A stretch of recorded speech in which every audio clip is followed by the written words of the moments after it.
Welcome back, everyone, to Profluence Sports. Have Austin today from TheLinkU with us. So, Austin, appreciate you hopping on and excited on this beautiful May morning to dive into a space that is quite hectic right now and you're at the center of. So, appreciate you hopping on. Yeah, no, thank you guys for having me. Much appreciated. A lot of things going on in the space, so there's never a shortage of things to talk about. Before we get there, tell us who you are.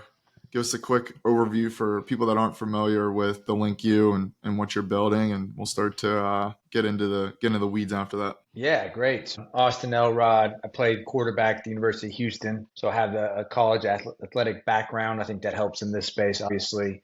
Went on into the business world and had some successful startups and companies that I started and exited some and still have ownership of others. And got asked to get into this space by an athletic director from my alma mater as kind of a favor to come in and help and build some structure around the chaos. And I took that opportunity, and then here we are, fast forward a few years, and the LinkU is rocking and rolling and solving a lot of complex challenges in the space. So obviously that's a much longer story and some funny stories in there, but that's how I came to be owner and founder of the LinkU. Super cool. And just looking through, it seems like a lot of the companies you started weren't in sports prior to this. Any learnings coming into sports? We got a lot of founders these days coming back in. They see the opportunities across the whole ecosystem from youth sports to college to pros to wherever. Anything you learned or any of the nuances you picked up on that could be helpful for others as they navigate the Yeah, space? absolutely. I mean, what's funny is I actually thought I wanted to be a sports agent, was get my master's degree to go into that, but I was broke and had no money, and so I didn't really have an opportunity to pursue that sports related industry. And so by happenstance, I've been in a multitude of industries, and I think there's something from every industry and every business that has been building for this moment for me. And there's a lot of hard lessons that I've learned through going through those. And so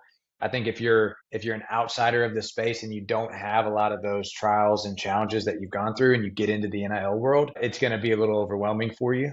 But for me, it's kind of, I've been there and done that from the challenge perspective of starting companies, been through college, as an athlete. So understand what they're going through and also, have been on the other side from a donor perspective. So I think it's just the combination of all those experiences really helps me have a good understanding of all the relevant stakeholders in this space. Yeah, and as you started building the LinkU, as the idea evolved, where did it start at? Where is it today? What's been the couple year? I don't want to call them pivots because I know what they are, but just adjustments you make. Because I'm Yeah, sure it's always evolving. man, I'm telling you, there's been a lot of adjustments, but I was laughing just because I literally started doing this as a favor to just help my alma mater and had no intention of it turning into the LinkU and what we do now and this robust services and offerings and all these clients. But it's kind of just naturally progressed. And, one thing, you just asked me kind of about previous experiences. And I know that if you can solve challenges for clients that exist in an industry and build a business around it, you're going to have success. And so we really try to focus on what is the next challenge? What are schools having problems with? What are athletes having problems with? What are people that want to participate in this space having problems with? And just building really good infrastructure, technology, and revenue streams around those things. And so that's what we focus on.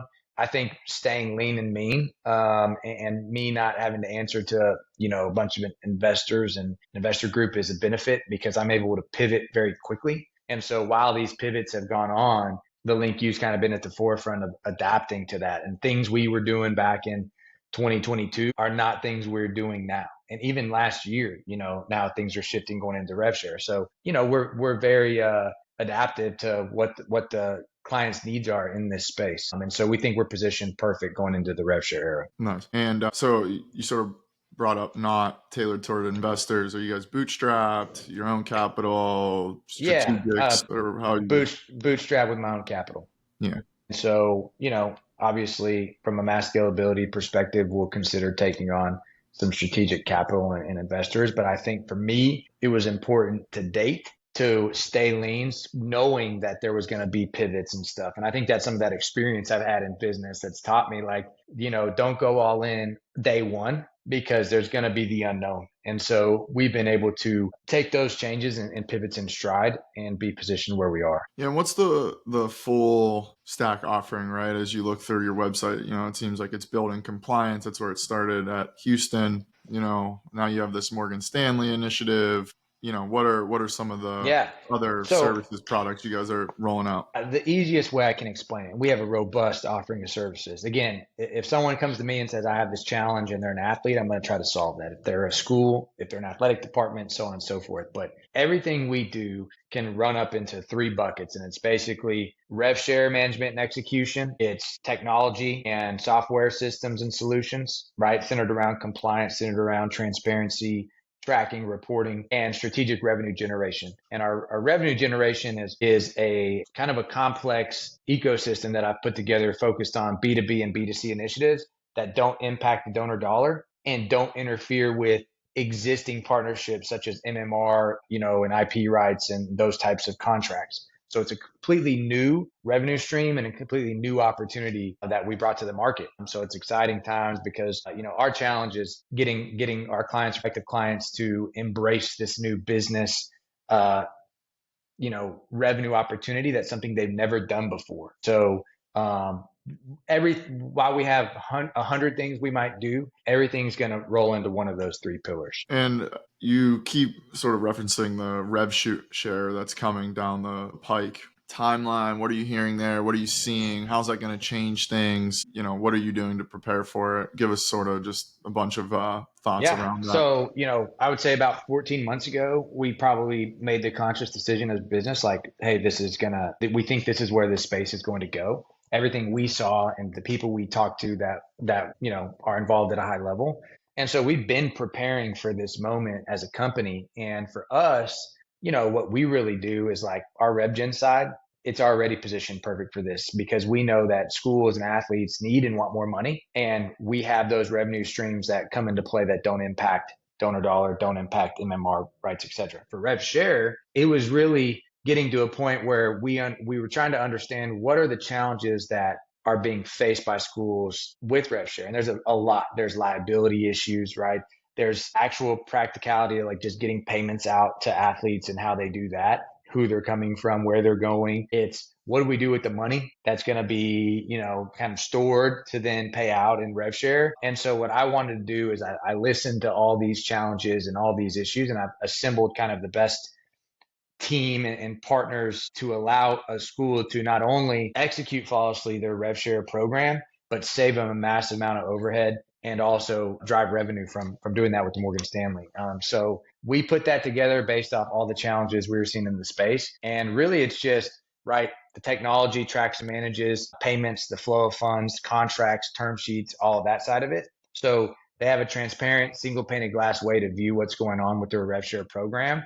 And then we're adding our back office to it to support athlete communication, school communication, maybe some HR things, and just execution and deliverables with our marketing team and content team. And then we have Mitt Winter, involved in that to help consult schools' general counsels. We have Morgan Stanley involved for the money and the flow of funds. And then, players help to write strategic insurance policy. So it's a very thoughtful, detailed rev share program. And it's something we're really focused on right now because schools need it and they're making decisions on what they're going to do in that space. Yeah.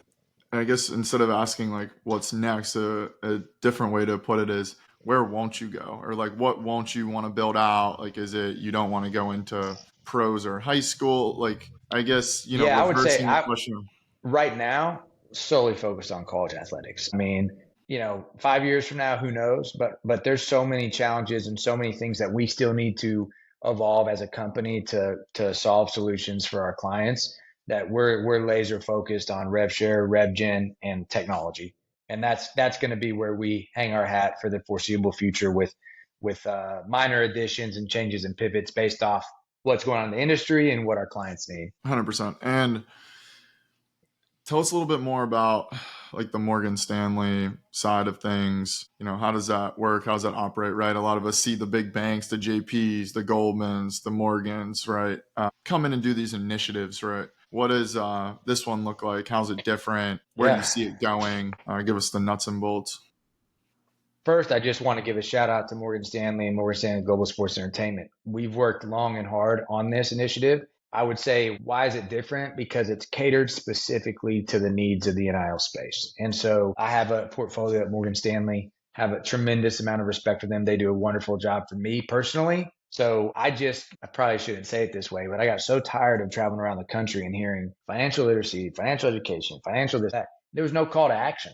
It was just words that were just almost, I felt like I was like in a church almost getting preached at. And I wasn't even the end user of who was getting that message, but Yeah.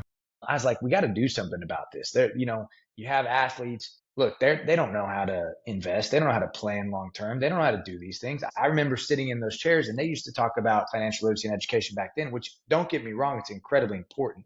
I'm not diminishing that, but I'm saying, what is the call to action after? And so I went down a path of trying to get with the best of the best at Morgan Stanley and saying, I think there's something here. I need your help. Let's try to solve this and bring some things to life for students. So let's make the financial education literacy match, a potential starting point for athletes. And so in short, we were able to get what's typically a very high dollar value investment level to a very low dollar value investment level specifically for athletes, and bring a lot of offerings that were not there before for college athletes simply because they couldn't, invest enough money to get them, and bring those to life. And Morgan Stanley, with their initiatives they work on at GSE and Global Sports Entertainment, like they saw the value in it, and it's something that we thought we could make a substantial impact on. And so that's where it started, is putting that program together. How are we going to travel around the country, educate these athletes, have all the tools, but also give them planning, investment, advice, those types of opportunities that they didn't have. And then it kind of morphed from there into, hey, we have this rev share challenge, right? And so how can we put something together for schools where they feel very comfortable where their funds are going and being housed at, where it's very transparent, very protected, right? And then also working. And so it really is focused heavy on athlete centered, and that's where it started and was a long process to get the program out. And we're really excited about that. And then obviously from the rev share management, that's really important that schools have a resource now, that is a Morgan Stanley that manages $6 trillion around the world and has sports specific portfolios too. So that's kind of the two components of that we're really excited about. And again, it was a lot of hard work by a lot of people, me and my team included. And so it's impactful and meaningful. And there's a call to action and a program that's now available for student athletes to participate in. And so I would say that that's the biggest difference. Super cool. And on that a little bit, I played basketball in college too, and we had some financial literacy, whatever, but we would still get stipends. This is only, 6-7 years ago. Oh, yeah. And, you have the two sides of the team. You have the guys that go out right away and buy the PS5 and the shoes and the whatever. And then you have me that's like, I'm going to put it in the stock market. I'm going to, reserve out. Here's my food. You're the few and far between, but right. props to you for doing that. I guess when you were back in Houston, right, and I don't know what your playing days looked like or whatever, but let's just base it off revenue sharing. Everyone's getting paid real money now, especially at the power, I guess we're calling it the power 4 level now, or super conference or whatever it's going to become. But, would that have changed how you approach things? Do you think that would have changed how your trajectory went? What, I guess, putting yourself back in those shoes and then now working with it day to day, how do you view that? Yeah. I mean, it's hard to even fathom, right? I mean, you were there talking about stipends and this, and now what these guys are getting, it's awesome, but it's so different.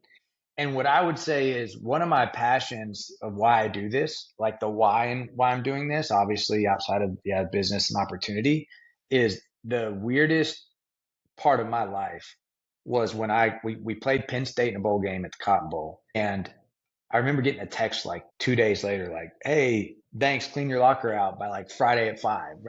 And that transition window, as someone who's entrepreneurial, as someone who already was going to get their master's degree and knew what my plan was, it was still very, very strange. And what I view what we can do at the LinkU and with RevShare and the proper tools and resources is we can bridge that gap for athletes. And if they will listen just a little bit and participate in these tools and offerings that we're providing, they're going to have a much better chance of bridging that gap and then going to be successful in a shorter window, because they're going to have reserves. They're going to know what their budget is. They're going to say, hey, I can go work and do this, and I already have my rent covered. So I can go like you were doing, put money in stocks or do whatever, or with Morgan Stanley or however they end up determining they want to participate. But it gives them a chance. And I think that the biggest thing is there's going to be more and more athletes that have an opportunity to succeed in life, rather than be forced with, I've been in this situation, I've been playing sports, doing this training film for the last 10 years of my life,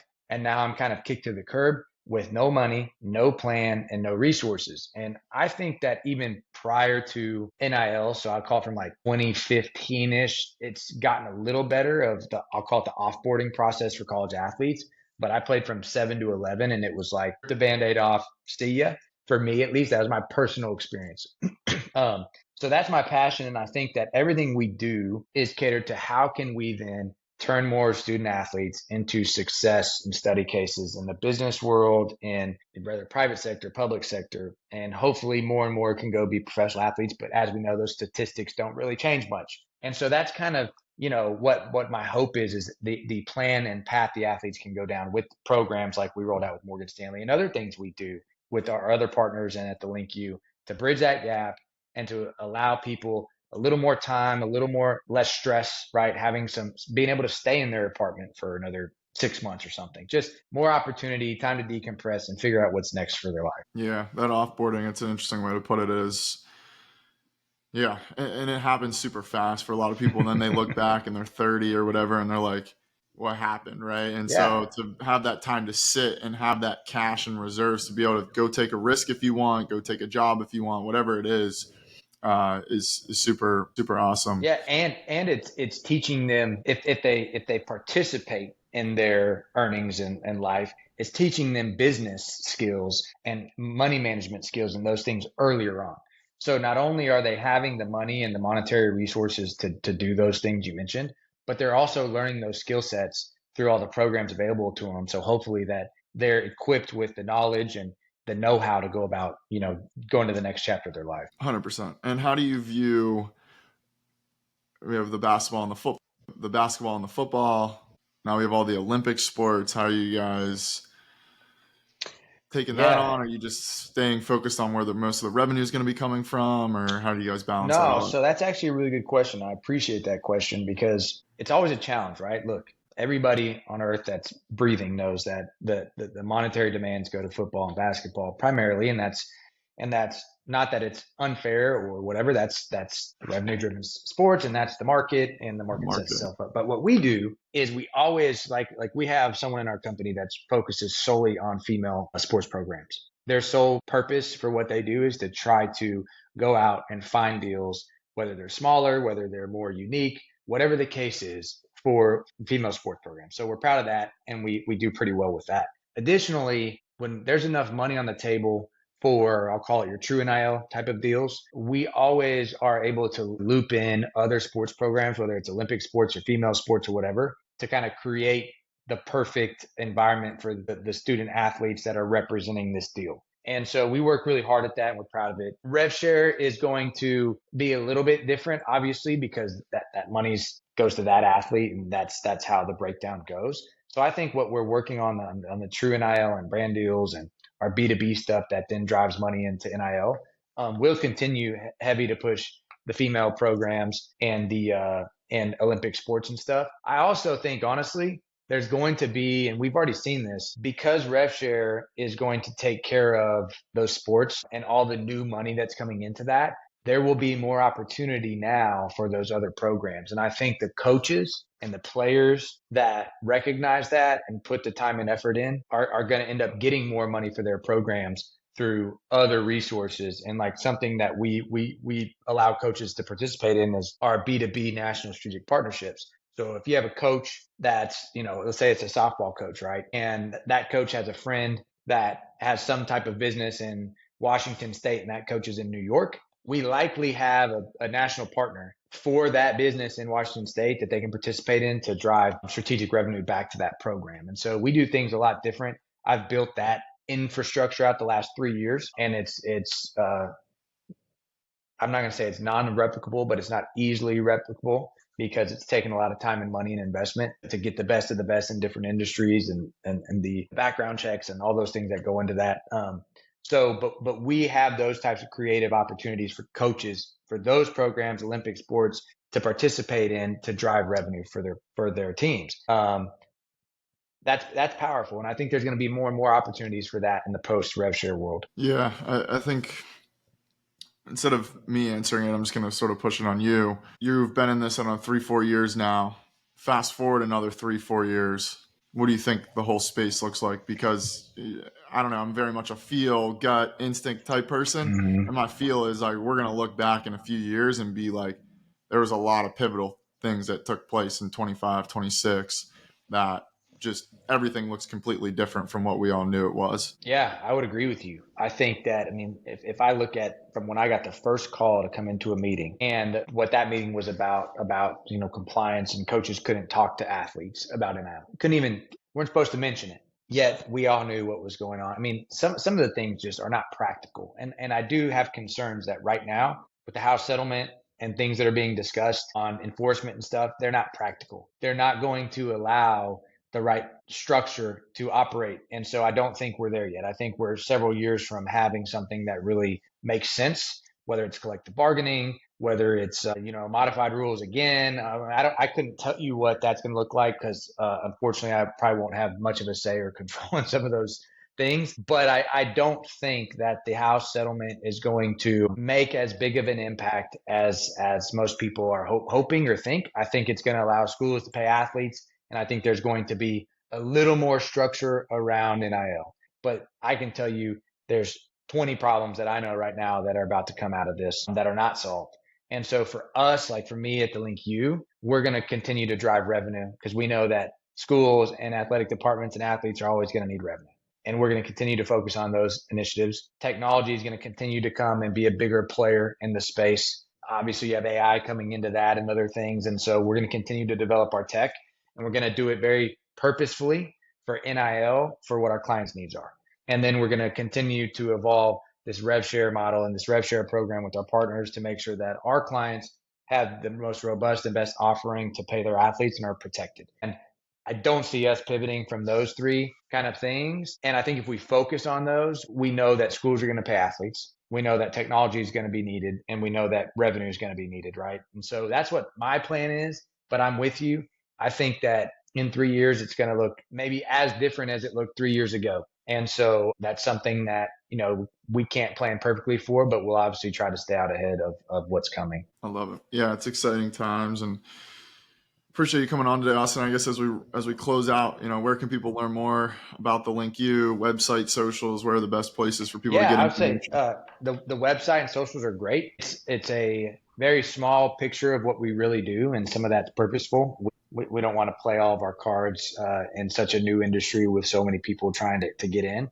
Reach out to us. Reach out to me. Austin at TheLinkU.com.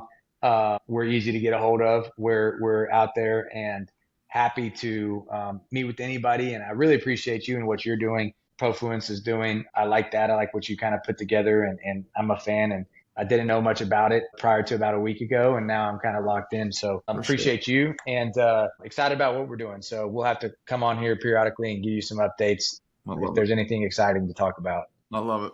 Well, good stuff, Austin. And let's have a good rest of as the school year closes. I guess, what does it slow down for you a little bit, or what's it's crazy times right now. So if you think about it, school is closing out. So you have all the previous year's liabilities and contracts and payments and all those things that schools are trying to manage for. Everyone's trying to do this big upfront front load is what they're calling it, payments prior to the house settlement. And then you have the house settlement and rev share. And then you have new contracts going in for next season. And you just came out of 2 transfer portals, right? Basketball and football. So I don't see any slowing down in my future. And honestly, it's for us signing up clients and getting those things in place. This is a kind of a critical time because schools are starting to have a little more availability and they're having to make decisions on where they're going. And we think we're positioned perfectly. We just got to get in front of the right people at the right time. Yeah, so makes perfect sense. My time and my life is not my own, I say right now, but that's a good thing. And I'm excited to bring more and more people what the LinkU's doing. I love it.